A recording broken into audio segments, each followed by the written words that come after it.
ada yang menarik soalnya dari Nganjuk ini, dari Kang Marhen ini, Made Rahmat.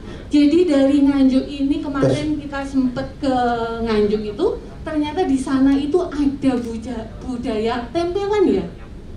Tempelan, bener nggak? Teplekan. Teplekan. Nah itu sebagai kearifan dipersilakan untuk yang ternyata meskipun itu memang dari masyarakat, ternyata benar-benar membantu. Iya, terima kasih. Selamat siang. Assalamualaikum warahmatullahi wabarakatuh. Salam sejahtera untuk kita semuanya. Yang saya hormati senior mentor kami, Mas Bambang DH, Dr. Joni, ini juga mentor COVID kami di Jawa Timur, rekan saya Mas Rahmat, dan bapak-bapak, ibu-ibu semuanya, langsung saja nih. Memang COVID ini sejak awal sebenarnya kalau saya pribadi sesuatu yang terlalu menakutkan, sehingga seolah-olah bahwa ini adalah masalah besar. Ini yang mempengaruhi persepsi dan pola pikir masyarakat. Maka termasuk, mohon izin saya agak kritisi, temanya perang melawan corona belum usai. Ini sesuatu yang sebenarnya bertentangan dengan pola pikir COVID itu sendiri. COVID itu milik Allah. COVID itu sampai sekarang belum ada obatnya. Yang ketiga, COVID itu tidak nampak. Bagaimana kita mau perang yang lawannya itu tidak jelas di mana dan seterusnya, tapi bisa dirasakan. Maka dari itu saya dengan komunikasi dengan pusat itu jangan selalu menakut-nakuti, yang membuat masyarakat imunnya turun itu akibat ketakutan. Seminggu yang lalu juga orang pusat kita di training 3 hari. Intinya sama, perang. Padahal masyarakat kita di bawah itu juga ya sudah enjoy saja. Sebenarnya harus ada pola-pola edukasi ke masyarakat yang positif, menggunakan istilah-istilah atau kosakata yang positif. Selama ini kan selalu dilarang. Itu sebenarnya dari unsur pendidikan ke publik itu, karena saya background saya pendidik, tentunya juga kurang pas. Gunakan bahasa-bahasa yang positif. Maka tatkala kami komunikasi dengan Bu Gubernur juga, Bu, yuk kita doa bersama nih harus kita kenceng nih. Karena apa? Ini makhluknya Gusti Allah. Nanti kalau kita merasa hebat, ayo perang lawan itu, podo karo perang karo Gusti Allah ini. Malah digoda. Coba ini lagi, terus begitu. Ya sudah. Kita ikhtiar, istilahnya Dr. Joni, jaga prokes, pakai masker, jaga jarak, udah. Ya semua diserahkan kepada yang di atas. Tapi pasti nanti ada sesuatu yang mukjizat. Kadang-kadang kita ini kan merasa hebat, termasuk di kami. Di kami juga begitu. Jiwa di Nganjuk itu Islam Mataraman belum tergali. Maka karena saya basicnya kaum marhen, yuk gotong royong ini harus kita tingkatkan. Pemerintah juga tidak boleh merasa kaya padahal utangnya akeh, utangnya banyak. Juga apa? Pelibatan orang lain, pelibatan pihak lain, stakeholders, pemerintah ini yang sebenarnya harus kita galakkan. Termasuk bisa vaksin. Vaksin harus dari pemerintah. Kalau misalnya orangnya mampu, sudah beli, biar beli sendiri, misalnya seperti itu. Termasuk kami punya inisiatif untuk gerakan teplekan. Kita ingin coba seperti apa sih masyarakat kami dengan adanya gerakan teplekan. Hanya 1 bulan saja kita coba. Akhirnya apa? Masyarakat dengan antusias nyumbang itu antri, pengen ngasihkan, ya, memang mengasihkan, membantu atau ikut teplekan di Pemda, ya kita foto, kita masukkan koran dan seterusnya, dan pendapatan tiap hari juga kita sampaikan dengan disampaikan lewat media, ya transparansi teplekan itu ya harus, karena memang kita mencari kepercayaan pada publik, sehingga dengan sedikitnya anggaran Pemda, apalagi sekarang jauh dikurangi, biaya untuk COVID dipotong minimal 8%, jauh dikurangi 3,2%. Banyak sekali perubahan-perubahan postur anggaran di daerah. Maka ini kalau tidak kita cari alternatif lain juga susah. Apalagi juga banyak istilahnya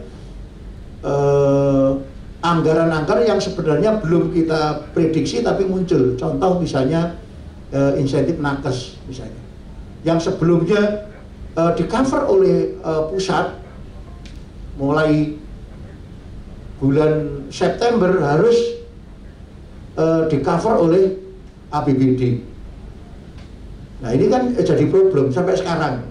Tapi alhamdulillah karena kita mempunyai kesadaran yang bersama bahwa ujung tombak utama itu para nakes, sehingga semuanya juga menerima.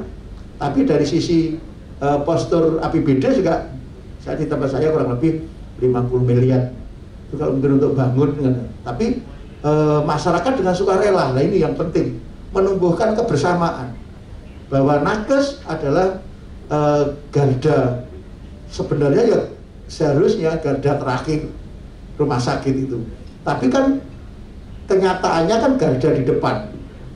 Maka semuanya sepakat, oke, kan itu. Ini membuat kita membangun kesadaran bersama, memberdayakan. Ini yang kita lakukan, termasuk teplekan itu.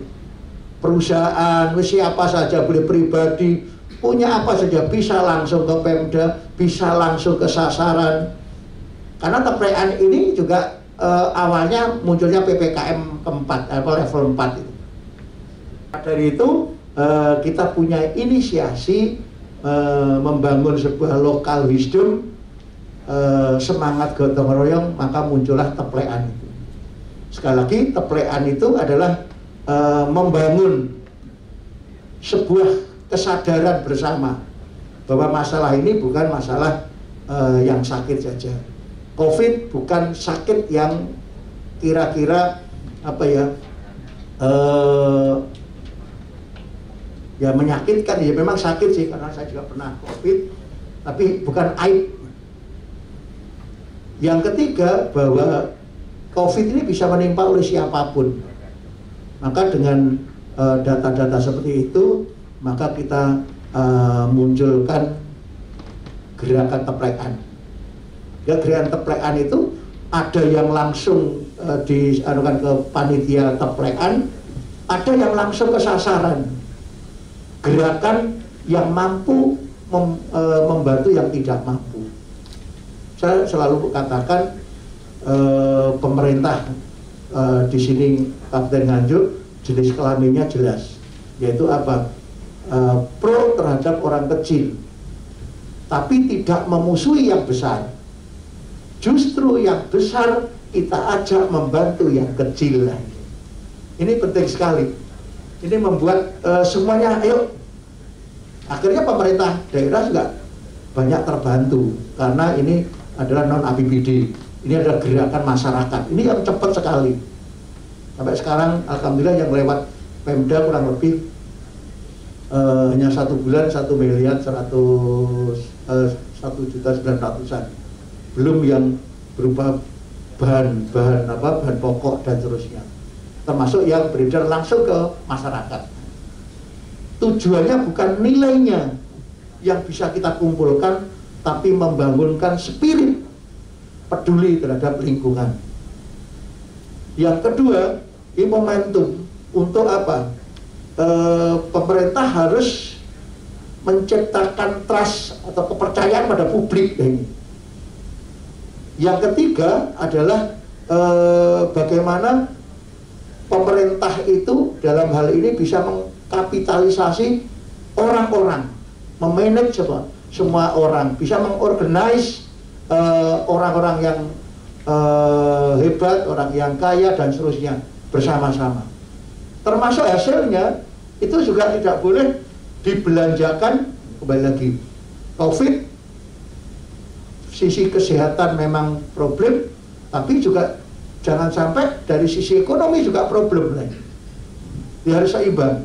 Maka hasil teplekan atau siapapun tidak boleh dibelikan, baik di yang berada di masyarakat luas maupun yang dikelola oleh Pemda itu non APBD ini, dibelikan misalnya salah satu, misalnya supermarket tidak boleh, Bulog tidak boleh, harus dibelikan ke toko-toko kelontong miliknya orang-orang kecil itu. Memang lebih rakyat, yes, tapi sisi ekonominya ini berjalan. Jika ada toko-toko kelontong yang biasanya selama pandemi nggak ada yang beli, maka kita beli. Beberapa titik kita beli ya. Nanti juga menimbulkan efek ekonomi. Mungkin juga akan muncul misalnya tenaga yang membungkus dan seterusnya. Inilah yang kita kepingin dalam gerakan teplekan itu, multiplier effect. Banyak hal yang utama ekonomi. Ekonomi yang terpenting adalah ekonomi masyarakat langsung. Dan itu bukan Pemda yang menyalurkan. Orang siapapun boleh minta. Pak, di daerah saya ada yang isoman misalnya, waktu itu ada 20, ada 30, monggo silakan. Daftar, minta, kita disposisi, oke. Sehingga dari rakyat untuk rakyat, Pemda hanya memfasilitasi aja. Mereka juga antusias. Akhirnya juga enak. Kemudian juga sisi ekonomi ini yang tidak boleh, termasuk kegiatan keagamaan dan seterusnya. Karena sekarang ini alhamdulillah, kalau kita lihat, kita di mana-mana keliling, termasuk saya juga pernah lewat di Blitar, masyarakat, termasuk di Sidoarjo, di Surabaya, di Batu, termasuk di Nganjuk, orang ya cenderung tadi, istilahnya prokesnya, tapi juga sehat-sehat saja. Ini fenomena menarik. Kemarin juga saya banyak dilapori oleh warga saya, Pak, saya sebenarnya COVID, wis pokoknya menang nang omah yo, mari-mari dewe kok. Keluarganya juga begitu. Banyak yang COVID yang mungkin juga tidak diobati, maksudnya tidak masuk ke rumah sakit atau isoter juga bisa sembuh. Berarti corona ini kembali lagi ada yang punya, maka kita harus minta yang punya. Yang kedua ya kita anggap penyakit biasa. Kalau saya, kalau sakit ya sudah bawa ke dokter, diobati. Toh ini juga belum ada obatnya. Obatnya apa? Imun. Oh, berarti konsentrasinya imun. Kalau imun, kelemahannya apa? Di otak.